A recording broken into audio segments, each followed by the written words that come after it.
Hello friends, तो आज हम हमारे वीडियो में सीखने वाले हैं productions of citric acid and their applications. तो पिछले वीडियो में हमने ग्लूटामिक एसिड का देखा था, अब इसमें हम साइट्रिक एसिड का देखेंगे। सबसे पहले बेसिक इंट्रोडक्शन, तो ये है साइट्रिक एसिड का स्ट्रक्चर यानी कि उसका फॉर्मूला है। अब साइट्रिक एसिड क्या है? वो एक ऑर्गेनिक एसिड है। अब आप जनरली देखें तो साइट्रिक एसिड खट्टे फ्रूट्स में पाया जाते हैं, जैसे लेमन, ऑरेंज, उन सब में साइट्रिक एसिड होता है। आप सब उससे बहुत ही फेमिलियर है।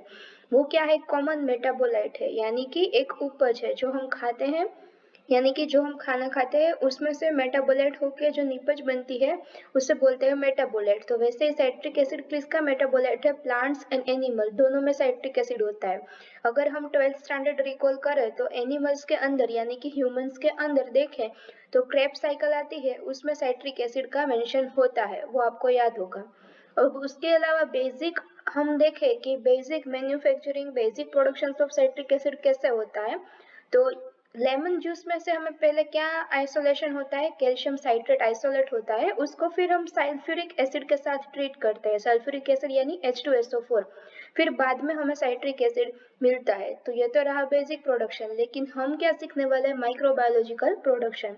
अब फॉर द जनरल नॉलेज देखें तो एक हेल्दी ह्यूमन बींग्स में, यानी कि जो एवरेज ह्यूमन है वो कितना साइट्रिक एसिड प्रोड्यूस करता है मेटाबोलाइट में से? उसके अंदर 1.5 kilogram of citric acid, CA mean citric acid, एक दिन में होता है, एक दिन में प्रोड्यूस होता है। अब साइट्रिक एसिड वो क्या है? प्योरली बायोलॉजिकल प्रोडक्ट है, तो इसे हम बिना रिस्क के, बिना कोई खतरे के फूड में यूज कर सकते हैं। बाहर से साइट्रिक एसिड का पाउडर होता है, उसको फ्लेवरिंग एजेंट के लिए या फिर प्रिजर्वेटिव के लिए, प्रिजर्वेटिव यानी कि खाने को कोई फंगस इन्फेक्शन या किसी क्या बोलते हैं, खाने को बिगाड़ता नहीं, प्रिजर्वेटिव से प्योर रहता है। अब बात आती है प्रोडक्शन पर, तो जो माइक्रो ऑर्गेनिजम्स है उनसे लार्ज नंबर में प्रोडक्शन होता है। लार्ज नंबर ऑफ प्रोडक्शन है साइट्रिक एसिड का, वो माइक्रो ऑर्गेनिज्म में होता है। माइक्रो ऑर्गेनिज्म किस किस टाइप के? जैसे बैक्टीरिया, फंगस और यीस्ट, उसमें से साइट्रिक एसिड का प्रोडक्शन होता है। तो देखो फ्रेंड्स, अगर हम देखें तो माइक्रो ऑर्गेनिज्म एक ऑर्गेनिज्म है, यानी कि उतने छोटे बैक्टीरिया जो हम शायद हमारी आंख से देख भी नहीं सकते। तो इंडस्ट्रियल लेवल तक का, यानी कि पूरे इंडिया में, पूरे वर्ल्ड में सप्लाई हो सके उतना मैन्युफैक्चरिंग साइट्रिक एसिड का होता है, वो इस छोटे से माइक्रो ऑर्गेनिज्म से होता है। अब माइक्रो ऑर्गेनिज्म सिर्फ बिना काम के या डिजीज फैलाने वाले ही नहीं होते, कुछ माइक्रो ऑर्गेनिज्म से हम ऐसी फूड के प्रोडक्ट भी गेन कर सकते हैं और आइसोलेट कर सकते हैं। अब अगर हिस्ट्री देखें तो जो साइट्रिक एसिड है वो फर्स्ट इंग्लैंड में आइसोलेट किया गया था। आइसोलेट करना यानी निपज लेना, उसकी फर्स्ट इंग्लैंड में लेमन जूस में से साइट्रिक एसिड लिया गया था। अब आते हैं मेन कोर टॉपिक पे। तो जो बैक्टीरिया, इन सब टाइप के बैक्टीरिया माइक्रोबायोलॉजिकल प्रोडक्शन में यूज होते हैं, इतनी फंगस, इतने यीस्ट, ये सब यूज होते हैं। लेकिन इन सब में से ज्यादा जो एस्परजिलस नाइगर है वो साइट्रिक एसिड का सबसे ज्यादा उत्पादन करती है, यानी कि फिलहाल रिसेंटली जो सब इंडस्ट्री है वो साइट्रिक एसिड का प्रोडक्शन करने के लिए एस्परजिलस नाइगर का ही ज्यादा यूज करती है। उसका ही क्यों? उसका ही क्यों होता है? क्योंकि उसके इतने फायदे हैं, उसका हैंडलिंग इजी है, वो कॉमर्शियली एक्सेप्टेबल यील्ड्स उत्पादित करती है। कॉमर्शियली एक्सेप्टेबल मीन्स क्या? कि सबकी जरूरत पूरी कर सके, यानी कि इंडस्ट्री लेवल का। अब इंडस्ट्री में 3-4 किलो तो साइट्रिक एसिड नहीं बनाना होता, उसमें तो कितना कॉमर्शियली बनाना होता है। तो यील्ड्स यानी आखिरी निपज, जो साइट्रिक एसिड हमें आखिर में मिलता है अनप्योर प्रोडक्ट, उसको यील्ड बोल सकते हैं। तो वो कॉमर्शियली हम एक्सेप्ट कर सके उतनी ज्यादा यील्ड मिलती है, किसमें से? एस्परजिलस नाइगर में से। अब और तीसरा रीजन क्या है? कि वो चीप रॉ मटेरियल लगते हैं। जब हम इस फंगस का यूज करके, फर्मेंटेशन करके साइट्रिक एसिड का प्रोडक्शन करेंगे, तब जो रॉ मटेरियल जरूरत रहेगी वो सब चीप रहेंगे, यानी कि सस्ते रहेंगे। अब कौन कौन से रॉ मटेरियल की जरूरत रहेगी फर्मेंटेशन में? तो कॉर्न और beet sugar, dextrose syrup, cane और beet molasses and crude starch, इन सब रॉ मटेरियल यानी कि बेसिक सबस्ट्रेट जिसके साथ हम इस फंगस को डाल के फर्मेंटेशन करेंगे। तो इन सब में से सबसे ज्यादा बीट मोलेसिस यूज होती है। क्यों? अब मोलेसिस मतलब ये एक सिरप जैसा फॉर्मुलेशन होता है, यानी लिक्विड फॉर्म में। तो जो बीट का एक्सट्रैक्ट है उसमें से बनी होती है। इसमें क्या रहता है कि शुगर का अमाउंट ज्यादा रहता है, कितना? अराउंड 40 to 50% शुगर इसमें रहता है। तो ये सबसे ज्यादा सोर्स हुआ। ऊपर से ये भी चीप है, सस्ता मिलता है और इसमें ट्रेस एलिमेंट्स कम है। ट्रेस एलिमेंट्स मतलब कि जो बिना काम के हो, नकामे हो, वो सब इसमें कम है। अब जो है फर्मेंटेशन किन किन टाइप से हम साइट्रिक एसिड का प्रोडक्शन कर सकते हैं, surface fermentation, submerge fermentation and solid state fermentation. In 3 type के फर्मेंटेशन से हम साइट्रिक एसिड का प्रोडक्शन यानी कि यील्ड ले सकते हैं। तो अब एक एक करके देखते हैं। पहले तो फर्मेंटेशन क्या है। अब तो बेसिक तो आपको पता ही होगा कि फर्मेंटेशन जो है वो एक बायोलॉजिकल कन्वर्जन है। किसके बीच में, कॉम्प्लेक्स सबस्ट्रेट यानी कि हम जो रॉ मटेरियल लेते हैं उसमें से हम एक सिंपल कंपाउंड बनाते हैं, यानी कि जो हमें प्रोडक्ट चाहिए वो किसकी मदद से, माइक्रो ऑर्गेनिज्म की मदद से। तो ये हो गई फर्मेंटेशन की डेफिनेशन कि बायोलॉजिकल कन्वर्सेशन है कॉम्प्लेक्स सबस्ट्रेट और सिंपल कंपाउंड के बीच का with the help of micro organism. अब सबमर्ज फर्मेंटेशन क्या है, एक एक करके देखें। तो ये मोस्ट कॉमनली एम्प्लॉयड है, यानी कि ये न्यूली मेथड है। अगर फिलहाल इंडस्ट्री में देखा जाए तो सबसे ज्यादा ये सबमर्ज फर्मेंटेशन यूज होता है। इसकी जो प्रोडक्ट मिलती है उसका प्यूरिफिकेशन इजी रहता है। इसमें हम जो बैक्टीरियल यानी कि माइक्रो ऑर्गेनिज्म का जो कल्चर लेते हैं, आपको माइक्रो बायोलॉजी वाले स्टूडेंट को तो पता ही होगा कि कल्चर यानी मीडिया वो सब क्या रहता है, उसका कंट्रोल करना इजी है। इसमें ज्यादा यील्ड मिलती है, ज्यादा प्रोडक्टिविटी है उसकी, और उसका ऑपरेशनल कॉस्ट भी कम है। तो जो सबमर्ज फर्मेंटेशन है उसका ऑपरेशनल कॉस्ट कम है। वो और इसमें 2 टाइप के फर्मेंटेशन से हमें प्रोडक्ट मिलती है, batch fermentation and continuous fermentation. तो इस ये हमने पिछले वीडियो यानी कि ग्लूटामिक एसिड के प्रोडक्शन में देखा था, तो आप वहां से देख सकते हो। अब दूसरा टाइप है सरफेस फर्मेंटेशन। उसमें क्या होता है कि ये इजी टू कंट्रोल है, उसमें एरेशन और एजिटेशन की जरूरत नहीं रहती। हमने देखा था पिछले वीडियो में, एरेशन मीन्स कि ऑक्सीजन देना यानी एयर सप्लाई करना, और एजिटेशन यानी उसको मिक्स करने के लिए कंटिन्यूस हिलाते रहना। ये दोनों की नहीं जरूरत पड़ती, तो इजी हो गया ना। इसके इंस्ट्रूमेंटेशन की भी नहीं जरूरत पड़ेगी, इसके हैंडलिंग की भी नहीं जरूरत पड़ेगी। तो सरफेस फर्मेंटेशन है वो इजी टू कंट्रोल है।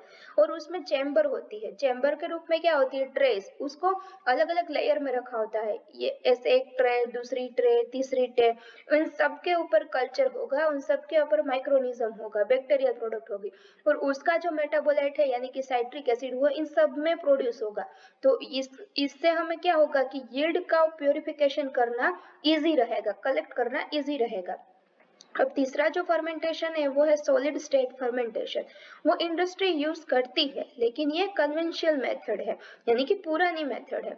माइक्रो ऑर्गेनिज्म है वो क्या प्रोड्यूस करते हैं, मेटाबोलाइट प्रोड्यूस करते हैं। अब इन सब में देखा तो उसमें क्या था, लिक्विड कल्चर था। लेकिन सॉलिड स्टेट फर्मेंटेशन में क्या होगा, सॉलिड सपोर्ट होगा, कोई लिक्विड मीडिया नहीं होगा, इसीलिए उसको बोलते हैं सॉलिड स्टेट फर्मेंटेशन। और उसके अलावा उसके जो सबस्ट्रेट्स है यानी जो रॉ मटेरियल लेते हैं वो भी हमें सॉलिड ही लेने हैं, यानी कि उसमें मॉइस्चर का अमाउंट कितना होना चाहिए, हो सके उतना लो होना चाहिए। अब सॉलिड सबस्ट्रेट में क्या क्या आएगा, जैसे राइस ले ले, यानी हम क्या ले, चावल, गेहूं, कॉर्न या फिर टी वेस्ट, इन सब सॉलिड वेस्ट से हम सबस्ट्रेट लेके सॉलिड स्टेट फर्मेंटेशन से साइट्रिक एसिड निकाल सकते हैं। अब क्या है, अब हम बेसिक फर्मेंटेशन की वो फ्लो चार्ट देखेंगे कि साइट्रिक एसिड एक्चुअल में प्रोड्यूस कैसे होता है। तो the presence of the trace element है वो इतना अफेक्ट नहीं करती, देखो, साइट्रिक एसिड प्रोडक्शन को। अब इसमें क्या है कि सॉलिड स्टेट में है ना उतना नहीं करती जितना ये सबमर्ज फर्मेंटेशन में करती थी। इसमें कम करेगी ट्रेस एलिमेंट, यानी मैंने आप सबको बताया कि जो बिना काम के हो, जिसकी कोई जरूरत नहीं हो, मीन्स कि उसको हम फिल्ट्रेशन करके निकालने ही वाले। जितनी ट्रेस एलिमेंट ज्यादा होगी उतना साइट्रिक एसिड प्रोडक्शन में हमें दिक्कत आएगी। ट्रेस एलिमेंट्स कम हो गए तो साइट्रिक एसिड प्रोडक्शन ज्यादा होगा। तो अब इसमें क्या है कि अगर ट्रेस एलिमेंट प्रेजेंट भी हुए तो साइट्रिक एसिड प्रोडक्शन को इतना अफेक्ट नहीं करेगी। ओके, तो अब देखते हैं बेसिक प्रोसीजर। तो पहले क्या लेना है, हम शुगर या बीट मेलासिस लेंगे, यानी कि हमारा सबस्ट्रेट जो बेस है वो, इसमें से हमें क्या मिलेगा, शुगर यानी सुक्रोज का सोर्स मिलेगा, ग्लूकोज मिलेगा, यानी कि फर्स्ट बेसिक सोर्स। फिर हम इसमें डालेंगे डाइल्यूट H2SO4। अब ये दोनों डाल के जब उसका pH 6 तक मेंटेन हो जाए तब तक H2SO4 डालना है। फिर इसमें हम न्यूट्रिशंस डालेंगे यानी पोटेशियम एंड नाइट्रोजन। हम ऐसे कंपाउंड डालेंगे जिसमें से हमें पोटेशियम सबस्ट्रेट और nitrogen substrate as a nutrition मिल रहे। अब इन सबको डाल के मिक्स करने के बाद उसको वाटर के साथ डाइल्यूट करेंगे। अब इन सबको किस में डालेंगे वो तो आपको पता है ना, फर्मेंटर यानी बायोरिएक्टर, जो फर्मेंटेशन का वेसल होगा उन सब में हमें ये सब डालना है। फर्मेंटेशन प्रोसेस का वेसल होता है उसमें। अब टेम्परेचर कितना रखना है, 30 डिग्री सेल्सियस यानी कि 330 के अराउंड रखना है। फिर उसमें हम क्या डालेंगे, एस्परजिलस नाइग्रस यानी कि जो हमारा मेन माइक्रो ऑर्गेनिज्म है उसको बाद में डालेंगे। फिर 8 to 12 डेज तक हमें फर्मेंटेशन होने देना है। फर्मेंटेशन का टाइम पीरियड है, ये सब बायोलॉजिकल पैरामीटर है जो आपको याद रखने हैं। 8 to 12 डेज तक फर्मेंटेशन होगा। फिर साइट्रिक एसिड का प्रोडक्शन हो गया, वो कैसे पता चलेगा। अब आप देखो साइट्रिक एसिड नाम से ही एसिड है, तो एसिड की पीएच कितनी कम रहती है, तो इसकी पीएच कितनी होगी 2, यानी कि जब हमें पीएच मेंटेन करनी है, पीएच चेक करनी है, जब ये सॉल्यूशन की पीएच 2 हो जाए एट द एंड तो हमें पता चल जाएगा कि साइट्रिक एसिड का प्रोडक्शन हो गया। फिर हम उस रॉ मटेरियल को आइसोलेट करेंगे और उसका प्यूरिफिकेशन करेंगे, उसके बाद जाके हमें प्योर साइट्रिक एसिड मिलेगा। अब आते हैं एप्लीकेशन पे, जो दूसरा पार्ट है यानी कि साइट्रिक एसिड की एप्लीकेशंस। तो साइट्रिक एसिड जो है वो डिटर्जेंट इंडस्ट्री में यूज होता है। कौन से, तो कि उसका फॉस्फेट स्वरूप जो होता है यानी कि साइट्रिक एसिड का जो फॉस्फेट सब्स्टिट्यूट होता है वो डिटर्जेंट इंडस्ट्री में यूज होता है। उसके अलावा प्रिजर्वेटिव यूज होता है, मैंने बोला ना, जो खाना बिगाड़े नहीं, उसको प्रोटेक्ट करे ज्यादा देर तक यानी ज्यादा टाइम तक उसको फ्रेश रखे, उसको बोलते हैं प्रिजर्वेटिव। तो as a preservative citric acid use होता है। फ्लेवरिंग एजेंट भी होता है, कुछ हमें बाहर से खट्टा फ्लेवर अगर डालना हो खाने में तो एज अ फ्लेवरिंग एजेंट भी साइट्रिक एसिड यूज होता है। As a emulsifying agent in ice cream, ice cream का इमल्सिफाइंग एजेंट मीन्स उसको लचीला बनाने के लिए, आइसक्रीम के साथ एकदम क्रीमी होता है तो उसको बनाने के लिए साइट्रिक एसिड उसमें मिलाया जाता है। एज ए एंटीऑक्सीडेंट, एंटीऑक्सीडेंट हमारी इम्यूनिटी बढ़ाते हैं, हमारे शरीर को एंटीऑक्सीडेंट की जरूरत रहती है, तो ऐसे एंटीऑक्सीडेंट भी साइट्रिक एसिड यूज किया जा सकता है। और किचन क्लींसर के प्रोडक्ट्स में भी यूज होता है, स्प्रे और परफ्यूम में भी साइट्रिक एसिड यूज होता है। इन कॉस्मेटिक देखें तो सोप, शैम्पू, बॉडी वॉश और नेल पॉलिश, इन सब में भी साइट्रिक एसिड रहता है।